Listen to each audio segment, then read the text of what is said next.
Salut à tous, alors c'est Frédéric Delavier.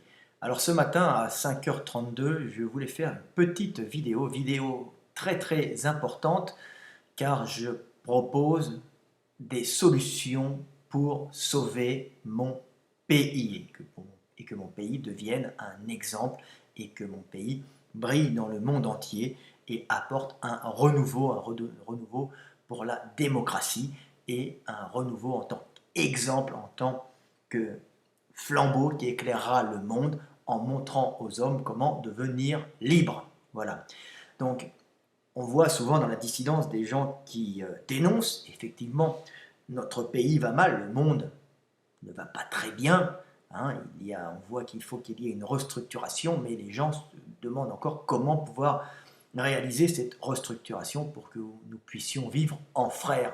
Hein, comme je dis tout le temps, on est encore dans le règne de la prédation et non celui de l'échange, c'est-à-dire qu'on prend plus qu'on ne donne. Ça s'appelle de la prédation. Et tous les États pratiquent malheureusement ce système, alors qu'il faudrait qu'il y ait plutôt un système d'échange. Alors c'est très dur de faire un échange réel, équitable, car c'est très dur de calculer. Mais au niveau français déjà, on peut déjà montrer l'exemple d'une véritable démocratie. Alors la démocratie existait dans les premières sociétés primitives, puisque c'était des petites sociétés où c'était la personne la plus compétente qui était par le petit groupe, hein, c'était des petits groupes familiaux, tout le monde se connaissait, on était plus ou moins liés génétiquement, donc on prenait la personne la plus compétente pour prendre les décisions, c'était rarement la plus cruelle. Après, c'est devenu un règne avec des despotes, avec des gens qui étaient souvent qui régnaient par la cruauté, la cruauté est un système pour stabiliser les sociétés par la peur, mais ça marche effectivement, mais il faut sortir de ce système. Et c'était un despote qui régnait, qui permettait, par la peur qu'il imposait, d'unir les gens derrière lui. Évidemment, si le despote était mauvais, il se faisait zigouiller par une coalition brutale. Hein. Mais c'était toujours comme ça, à partir du moment où on perd de vue la personne, où ce n'est plus dans le cadre familial, hein, comme dans les petits villages, ou dans le cadre d'une petite communauté, on arrive souvent à des problèmes de despotisme. Hein. Quelqu'un qui vient régner par son influence, par la peur, par son pouvoir, si vous voulez. Mais c'est pas très bon. Et c'est les Grecs ensuite qui ont créé la démocratie. Alors évidemment, c'était une démocratie qui avait beaucoup de défauts puisqu'il y avait encore des esclaves et qu'il y avait que tout le monde n'était pas citoyen. Mais ils ont donné cette espèce de renouveau, hein, permettre une espèce de démocratie dans une superstructure humaine avec beaucoup d'individus qui ne se connaissent pas forcément. Alors c'était quand même des petites villes en Grèce, c'était Athènes qui était la première à faire la démocratie, hein, grâce au comment dire, au vote avec des morceaux d'amphore cassés ou des morceaux de poterie, on marquait un nom et au vote, on mettait le nom dans une urne et puis s'il y avait 100 personnes, bah, la démocratie, bah, s'il y a 51 ou 52 personnes qui sont pour cette personne qui dirige ou cette loi qui doit passer, bah, on la faisait passer. Alors ça, c'était la démocratie grecque. C'est une merveille très simple, mais qui a fait faire à l'humanité un bond énorme. Alors énorme, oui et non, parce qu'après il y a eu des royautés, il y a eu des dictatures, il y a eu des despotes, et même la démocratie n'empêchait pas qu'il y ait des gens achetés, n'empêchait pas qu'il y ait de la corruption, bien sûr. Alors, moi je viens ici parler pour sauver mon pays. Je ne fais pas que dénoncer, j'en ai marre, on dénonce tout le temps. C'est bien de dénoncer, mais il faut apporter des solutions, parce que les gens disent c'est pas bien, c'est mauvais, c'est ci, c'est ça, c'est caca, c'est boudin. Ok, ça c'est d'accord. Maintenant, on va réfléchir ensemble comment changer les choses. Et on change les choses pas en faisant des révolutions sanguinaires, hein, parce que après c'est tout le temps un groupe puissant qui reprend la place à la place de l'autre et qui continue à faire le même système. Alors comment couper court à tout ce système et réaliser une véritable démocratie? Alors des démocraties, on en a quelques-unes quand même. Je prends la Suisse comme exemple. Hein. La Suisse est une véritable démocratie. Alors la Suisse n'est pas blanche partout, mais la Suisse quand même est un pays qui est exemplaire. Alors il est exemplaire au niveau démocratie parce que il peut encore à son niveau, c'est un petit pays avec pas beaucoup de millions d'habitants, hein, ils ne sont pas très nombreux, hein, qui peut se permettre dans les cantons, tout le monde se connaît, de voter, de présenter des gens. C'est plus facile à régler, c'est-à-dire que le peuple peut voter ses lois, le peuple peut même faire des pétitions, hein, pour essayer de proposer une loi et la proposer au gouvernement pour la faire voter ensuite. Donc c'est un progrès énorme. La Suisse, effectivement, peut être prise dans ce domaine, peut être prise en exemple. Alors elle a beaucoup de défauts, mais au niveau de la démocratie, elle est de ce côté-là exemplaire.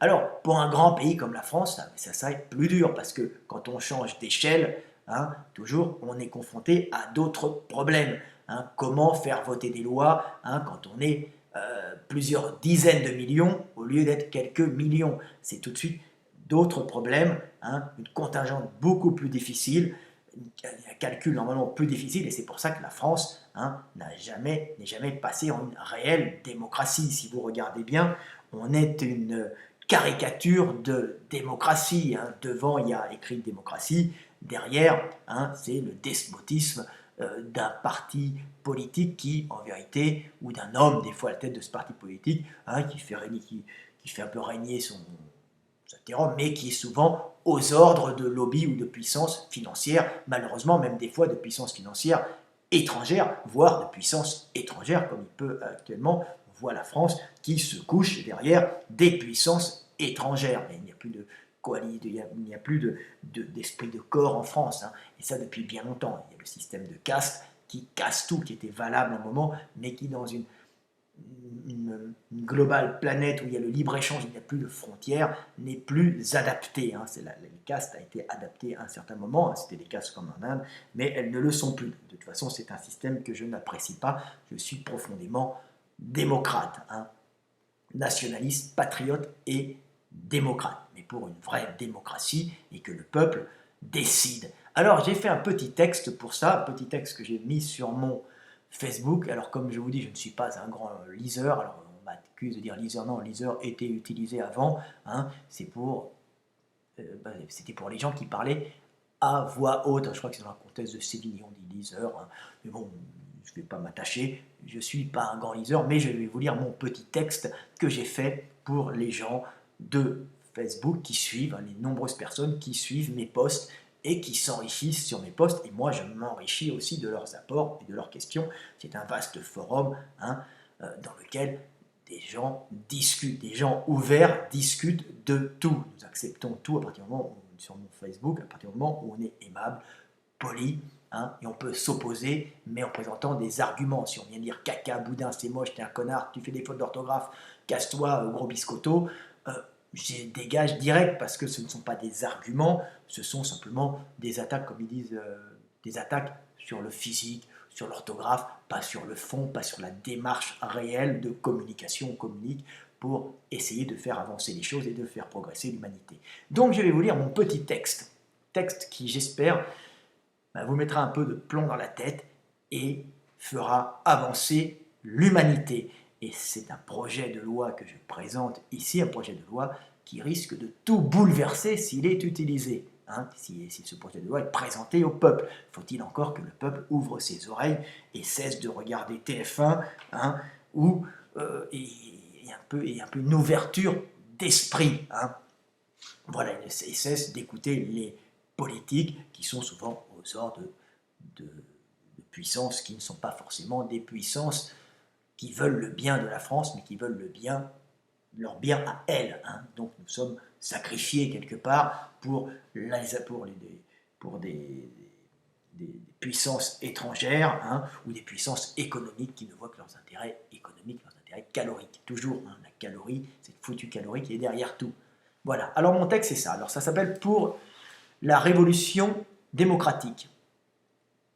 Le peuple doit élire un gouvernement sur des propositions de loi et non sur le charisme, le jeu d'acteur, l'éloquence, le brushing, la couleur et le costume d'un homme politique, ou encore en opposition à quelqu'un ou quelque chose.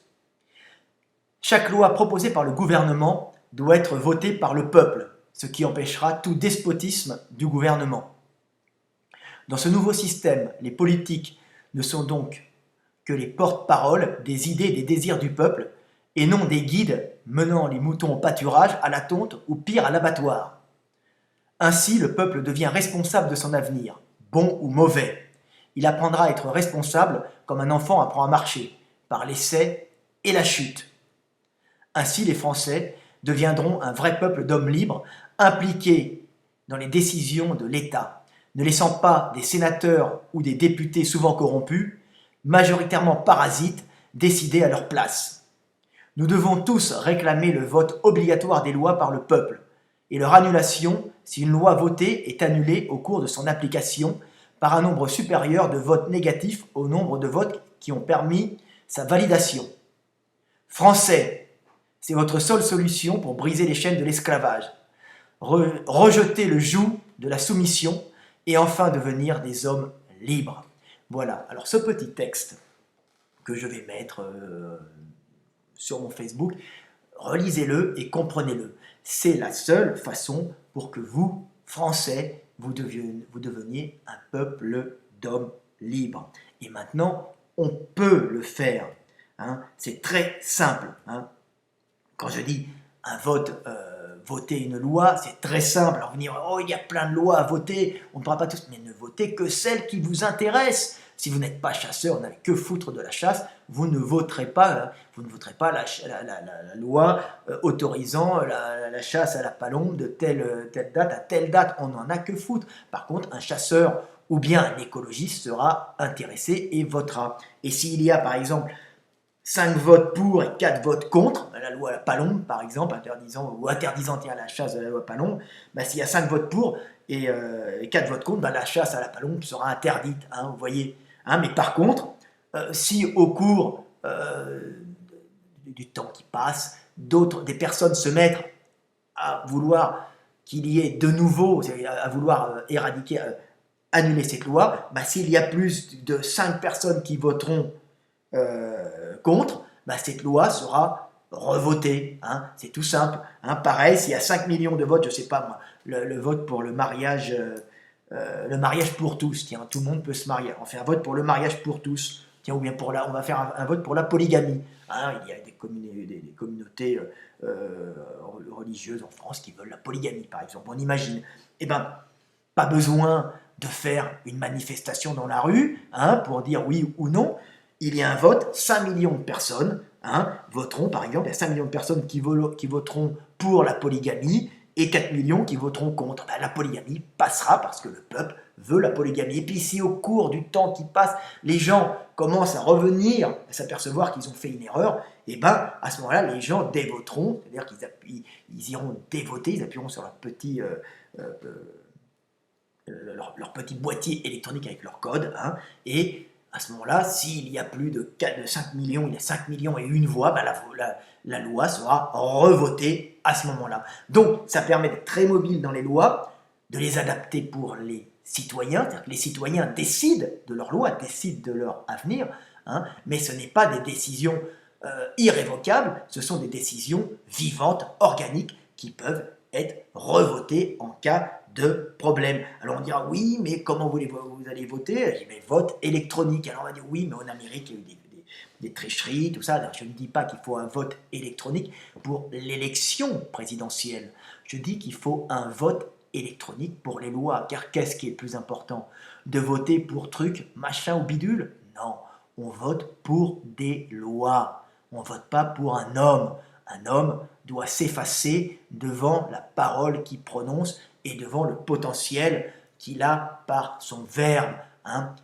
Cet homme, on va aller lire, pas pour son brushing, pas pour son costume, pas parce qu'il parle bien, hein, pas pour son éloquence, pas parce qu'il discute, non, on les lit sur des projets de loi uniquement. Et là, Français, vous faites une grosse erreur quand vous regardez des émissions télévisées où des politiques de gauche, politiques de droite s'affrontent dans des joutes verbales. Hein, c'est à celui qui écrasera l'autre. On dit « Oh, quelle éloquence hein. Oh, il a bien parlé, il l'a bien écrasé !» Bande d'abrutis de Français, excusez-moi, j'ai envie de vous foutre des coups de pied au cul. C'est pas l'éloquence d'un homme ni son charisme pour qui vous votez. Vous votez, bon Dieu, pour des lois, pour les lois qu'il présente. Regardez ce qu'il présente. Vous regardez que l'emballage. Vous avez un Sarkozy en costume ou un Hollande, je sais pas. Alors là, je ne sais pas pourquoi vous avez voté pour lui. mais ça devient honteux. Tiens, ou un valse qui fait petit roquet viril, hein, mais qui n'a pas de virilité quand il enlève son costume, bien sûr. Hein. Donc, arrêtez de voter pour un homme, votez pour les lois qu'il présente, c'est tout, les lois qui auront été choisies, c'est même pas lui qui aura choisi. Alors, comment voter ces lois? L'homme, vous voterez pour aux élections présidentielles, vous voterez pour un homme avec des élections classiques, avec un bulletin dans une urne, hein, mais pour les lois, on ne peut pas aller tous les jours voter à la mairie. Alors il y aura un poste à la mairie pour les papis, les mamies qui ne savent pas tellement se servir d'Internet, ou des aides à domicile. Nous créerons des emplois pour les gens qui aideront les papis et les mamies qui maîtrisent mal encore l'Internet. Mais pour les autres, tous les jeunes, hein, qui maintenant connaissent Internet, ou les moins jeunes comme moi, tout simplement vous aurez un boîtier électronique avec une espèce de carte bleue, hein, comme les cartes bleues, carte Visa, avec dessus une puce, un code. Vous rentrez, vous créerez vous-même votre code, hein, code électronique. Alors des fois les codes sont pris, hein, comme les codes Internet. Hein. Vous le rentrerez, vous aurez votre code secret à vous, et vous mettrez votre carte reliée à un terminal, et là, tous les mois, il y aura des lois à voter au Parlement. Beaucoup ne vous intéresseront pas, mais il faudra que vous renseigner, car vous êtes des citoyens et pas des moutons, hein, qui vous laissez guider par un berger, le berger qui, naturellement, vous emmène au pâturage, mais après à la tonte, et vous finissez toujours à l'abattoir. Et bien là, vous n'irez nulle part, vous irez faire votre avenir vous-même, et vous serez un peuple de berger. Et votre petit boîtier électronique, vous mettrez votre carte, vous entrerez votre code, et vous voterez votre loi, oui ou non. Je veux cette loi, je ne la veux pas. Et vous serez des hommes libres. Libres. Alors on dit oui, mais le peuple n'est pas éduqué. J'entends ce qu'on me dit sur le net. Oui, mais le peuple n'est pas éduqué, ce sont des abrutis. Et bien même si c'est des abrutis, ils apprendront à ne plus être des cons, ne plus être des moutons, ne plus être des veaux, comme disait De Gaulle. Hein, les Français est un peuple de veaux. Ben oui, c'est un peuple de veaux parce qu'on ne lui donne pas l'alternative. L'alternative, c'est d'être un peuple d'hommes libres. Et la liberté, ça se prend, ça se désire. On devient libre, les mecs français. Vous devenez libres, vous êtes libres. Vous pouvez l'être. Vous allez voir, vous allez briller dans le monde entier par ce système-là. Hein. Quelle fierté de voter ces lois, d'être responsable de son avenir. Voilà. Alors les lois pourraient être voter. Alors on dira oui, mais on peut tricher, c'est une honte. Alors déjà, je vais expliquer que pour le vote des lois, déjà vous vous faites enfoncer un poing dans le cul jusqu'à l'estomac. Pourquoi? Parce que les lois que vous faites, qui sont votées, hein, sont en général votées par les sénateurs, les députés, je ne sais pas exactement comment ça se passe, hein, elles sont présentées par le gouvernement et ensuite votées. Mais il y a toutes les lobbies, hein, tous les systèmes de lobby qui peuvent influencer toutes ces personnes-là, hein, les acheter des fois et influencer leur vote. Donc vous êtes déjà défoncés. On vous pète le cul, les mecs. Et je suis un peu grossier et vulgaire, je sais, mais c'est pour marquer. Sachez que c'est déjà fait. Donc, il y a du lobbying, ce qu'on appelle du lobbying, donc des groupes de puissance, que ce soit des groupes de puissance économique, hein, lobby des cigarettes, lobby des pêcheurs, lobby des chasseurs, qui viennent appuyer. Puis des fois même, vous regardez, alors, même en Europe, les mecs des fois achètent, payent des restaurants aux gens, leur offrent du voyage. On peut même payer les études des enfants des sénateurs discretos. Alors c'est très dur, il doit y avoir des systèmes de recherche, mais comment voulez-vous savoir qu'une école américaine a été payée par un lobby à un sénateur qui lui a voté cette loi? Par exemple, le Qatar veut une loi X, hein, et ben elle va payer des études ou financer une fête dans une commune qui appartient à ce sénateur, hein, financer je sais pas moi, un logis pour les jeunes du coin, et en même temps filer un petit chèque par derrière à l'entreprise du sénateur qui aussi a une petite entreprise de bâtiment, ou je sais pas où aller dans son cabinet d'avocat. Vous voyez, il y a plein de façons d'acheter les votes. C'est ainsi que des lois abjectes ont été votées à session fermée, je crois, comme la loi exonérant d'impôts sur les plus-values, les Qataris. Vous voyez, vous imaginez que Qataris, Koweïtis, Saoudis ne payent pas d'impôts sur les plus-values, alors que vous, Français, vous en payez un. Oui, mais on se rattrape. Non, la loi, c'est la loi, elle est pour tout le monde. Il n'y a pas une loi pour les Qataris, une loi pour les autres, une loi pour les catholiques, une loi pour les juifs, une loi pour les... Non, nous sommes dans un État laïque, la loi, c'est la loi, elle est pour tout le monde. Donc une loi abjecte comme celle-là, hein, une loi pas raciale, c'est quasiment une loi raciale, a été votée et visiblement les gens ont été achetés. Donc, vous voyez, système de lobbying, lobbying par des groupes de puissance financière, lobbying par des États. Donc déjà, vous vous faites enfiler à fond. Donc, pour éviter ça, le vote électronique avec cette carte. Pourquoi? Parce qu'il est plus facile de soudoyer 1500, 1000, 1500 sénateurs et députés hein, que de soudoyer des dizaines de millions d'électeurs. On n'est plus dans le même coup. C'est pas la même chose. Alors évidemment, on peut avoir les télés, on peut avoir de l'influence, mais les télés perdent progressivement de l'influence. Et vous voyez bien qu'il y a des réseaux de réinformation qui naissent, hein, des chaînes de dissidence qui disent le contraire, des fois qui se trompent, des fois qui sont dans la caricature et l'excès, mais qui permettent aux gens d'avoir plusieurs sons de cloche et aux citoyens de se faire leur avis personnel sur les choses et d'être des hommes libres. Hein. Sachez que, aux côtés de l'État, les chaînes d'État, hein, les médias d'État hein, sont achetés en général, bien sûr, et puis les grosses boîtes, les gros médias sont en général achetés par des groupes d'influence, ils appartiennent à des groupes d'influence pour influencer le peuple, faire voter des lois et faire réélire des politiques, hein, pour que les lois soient passées, pour favoriser ces gros groupes de puissance comme Bouygues, qui pourront à ce moment-là, comme Total, je ne sais pas, qui doivent investir, hein, ou même comme des puissances étrangères comme Israël peut investir, des Israéliens patriotes avec Israël peuvent investir en France pour influencer la politique française. Mais il n'y a pas pas qu'Israël, il y a d'autres pays qui peuvent jouer là-dedans. À chaque fois, on voit que chacun veut mettre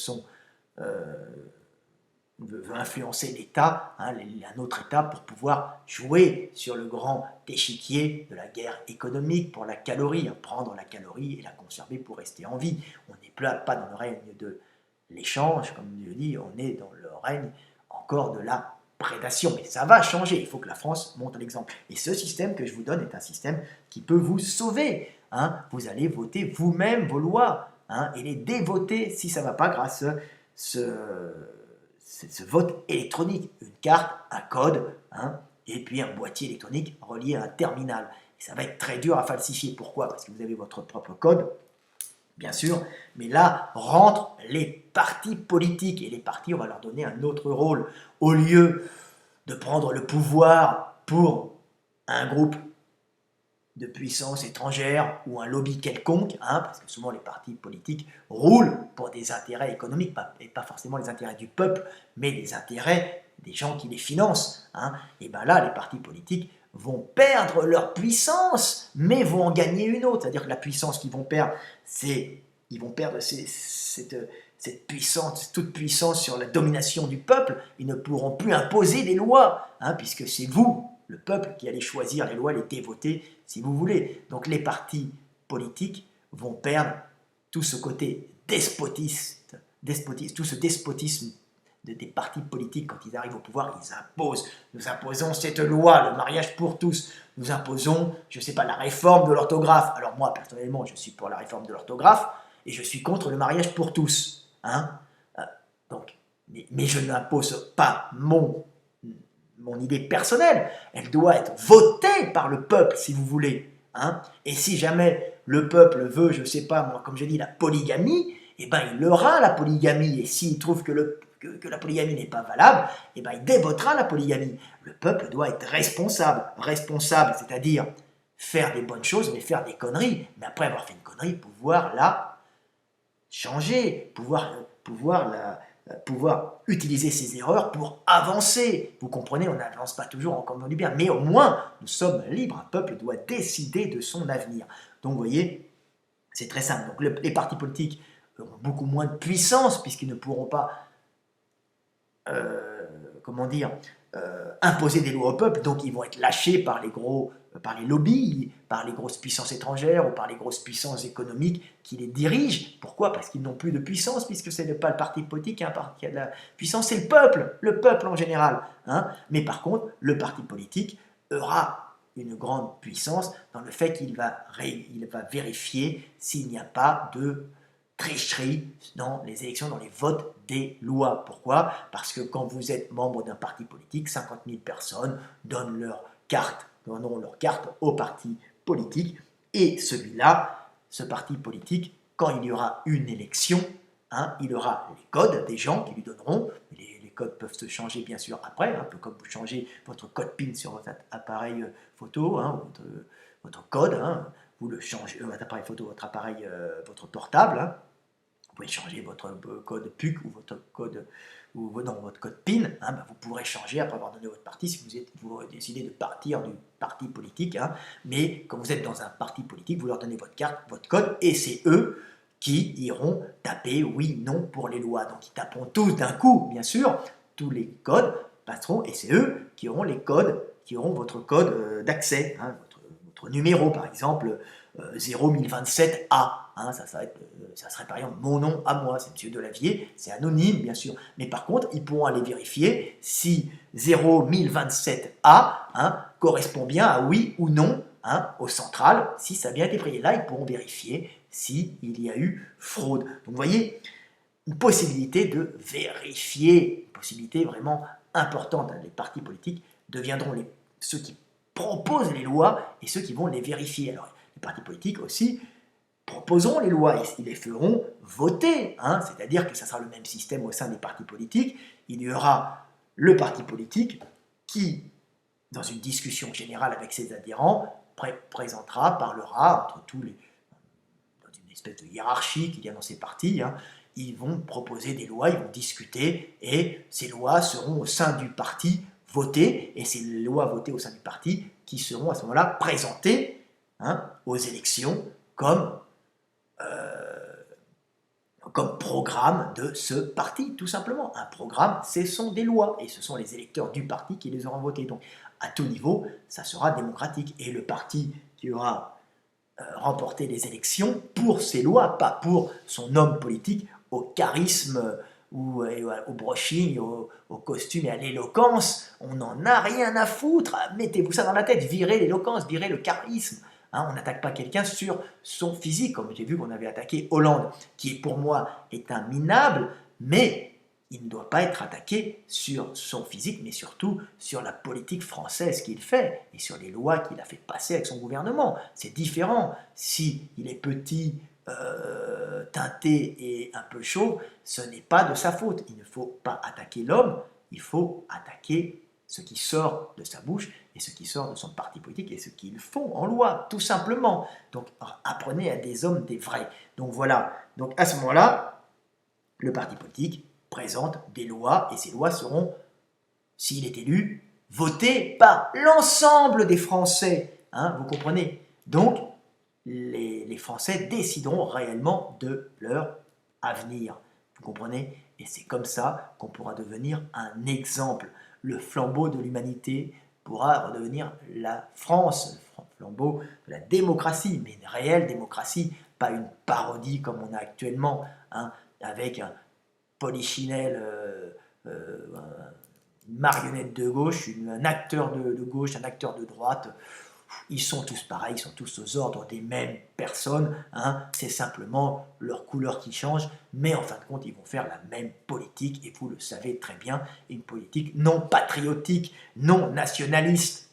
Pour nous, la nation, pas la nation en tant que nation raciale, nation je suis français dessous, je suis... Non, nation, nous tous les Français, nous devons décider de notre avenir.